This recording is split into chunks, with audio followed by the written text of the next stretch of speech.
Hi there, my name's Matthew and I'm going to show you a closer look at how to use NDP3 Speech Builder. Starting Speech Builder is as easy as clicking the speech bubble icon. Once the program loads, you'll see a white area called the stage. It's where we put everything together. On the left are the features. Most of the projects you create will probably be based on one of the NDP3 templates for worksheets, cards, stickers and games, but you could equally use a blank page.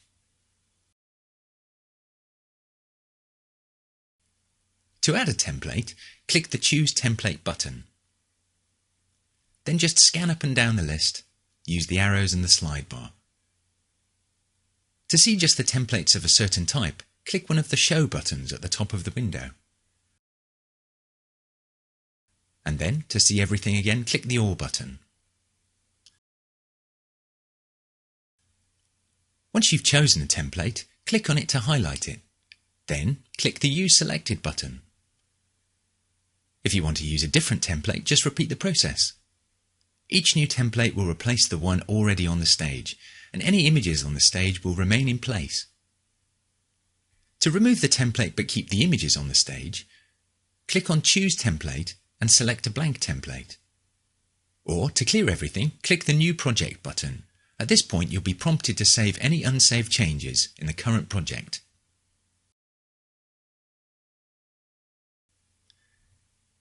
You can add colour to all of the templates in Speech Builder, and when they're first added to the stage, the templates are locked just to avoid accidental colouring while adding colour to your images. To unlock the template, click the padlock icon in the top left of the stage. Then, click the Add Colour button and the mouse will change to a paintbrush and a little colour palette will appear. Click on any colour you like, then click on the template. Each template has a fixed number of areas that can be painted. Some of these areas are linked, and colouring one part will also change the colour of the linked part. If you need a closer view, you can use the zoom cluster in the corner of the stage. Click the plus button to zoom in, and use the arrows to move around the template. Then just add some colour.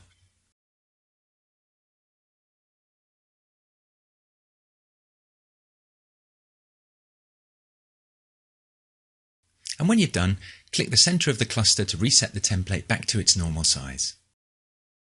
And then lock the template again, just to prevent any accidental colouring, just by clicking on the padlock icon again.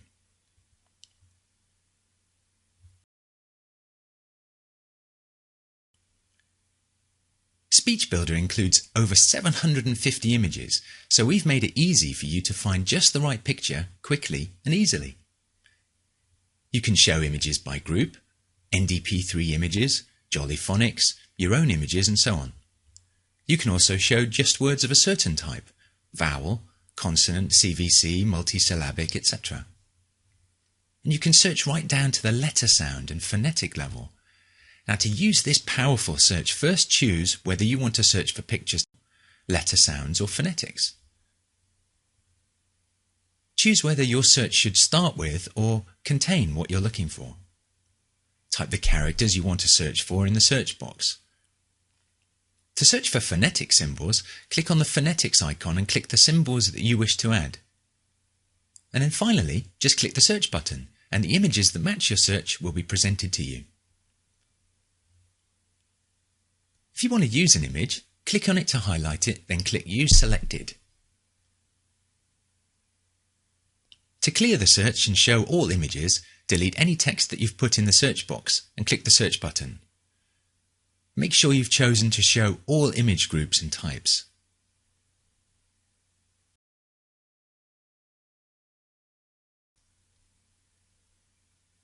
You can move, resize and rotate images anywhere on the stage. Click on an image. You'll notice a box with 8 control points. Now to move the image, click on it and move your mouse to drag the image around the stage. To make it bigger or smaller, move the mouse pointer over one of the corner control points until you see a diagonal arrow, then click on it and drag towards or away from the image center. If you want to rotate an image, move your mouse pointer over any one of the control points until you see a circular arrow.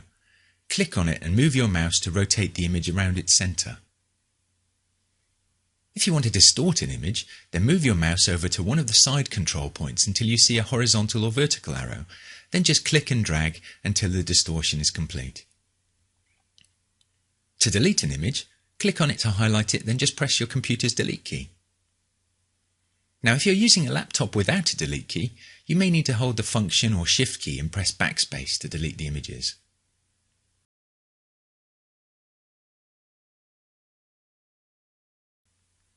To add colour to an image on the stage, click the Add Colour button.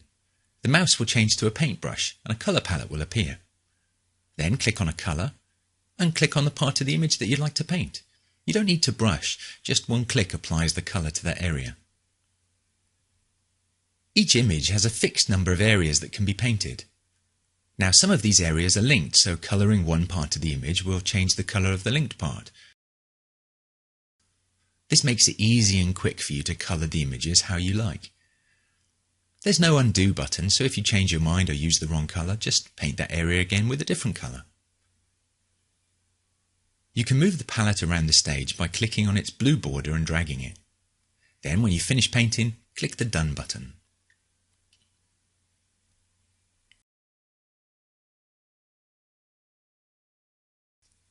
Now, if you're painting a small image, things can get a little fiddly, so try enlarging it at first. Now you can paint those smaller areas much more easily.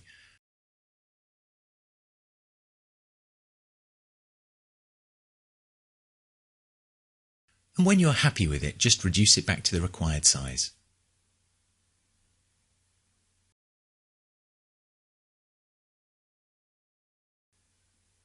To make several copies of the same image, start by adding one copy to the stage. Paint it with the colours of your choice, resize and rotate it as required. Then when you're happy with it, duplicate it by clicking on it and clicking the green plus button at the bottom of the stage. The new duplicate is placed at the centre of the stage, and then you can move, resize, rotate or repaint it as you wish.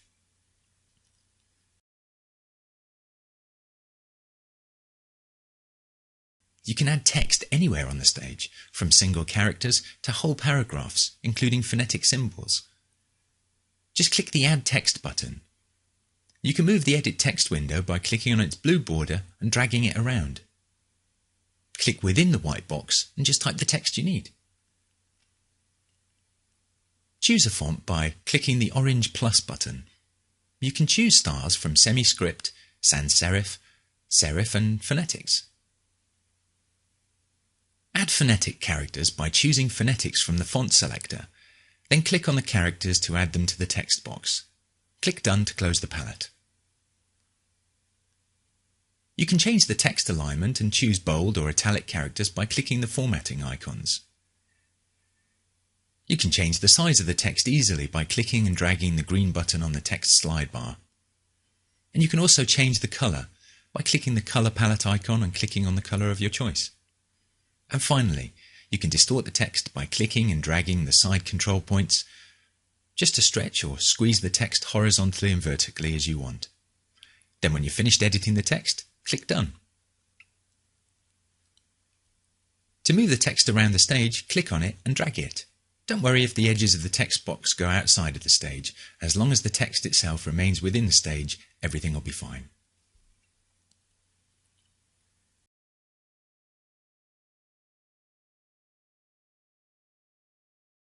You can add a title and notes to your project using the small orange tab at the top right corner of the stage. The title is used by Speech Builder as the project name when the project is saved. Click on the tab and add a title. Then add any information you wish to include with the project, whether it's notes on the child's performance, for example, or advice to parents or teachers or other therapists. And when you're done, click the small chevrons to close the tab. When you open a project, you'll see these same notes towards the bottom of the Open Project window.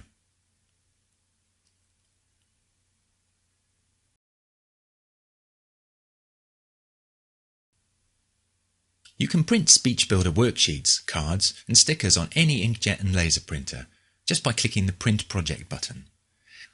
If you're using special paper such as perforated cards or kiss cut stickers, Just make sure it's properly oriented in your paper's feed tray. You might want to print a test page on normal paper first. Follow the instructions in your computer's print dialog window to print the worksheet. If your printed project is slightly offset when the page is printed, use the Print Adjust feature to perfectly align and scale the print.